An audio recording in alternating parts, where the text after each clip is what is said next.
Overnight, tensions mounting in Michigan. Hours after protesters stormed the state capitol, demanding an end to the stay-at-home order, Governor Gretchen Whitmer extended a state of emergency in Michigan for another month, just hours before it was set to expire.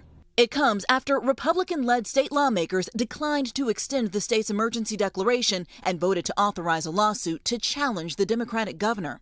Whitmer, writing in part, by refusing to extend the emergency and disaster declaration, Republican lawmakers are putting their heads in the sand and putting more lives and livelihoods at risk. I'm not going to let that happen.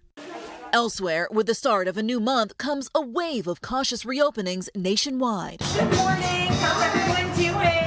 A growing number of states are rolling back retail restrictions. Simon Property Group, the nation's biggest mall operator, will reopen 31 locations in 8 states today.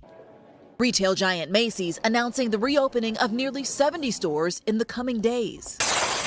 In Texas, restaurants and retail stores can welcome customers today at limited capacity. Workers at Oddfellows restaurant in Dallas are ready to test the waters. We also hear our local leaders saying, be very cautious. On the Texas coast, state beaches are now open to residents with limitations. Florida's Clearwater beaches are set to reopen Monday after hundreds of spring breakers forced them to shut down.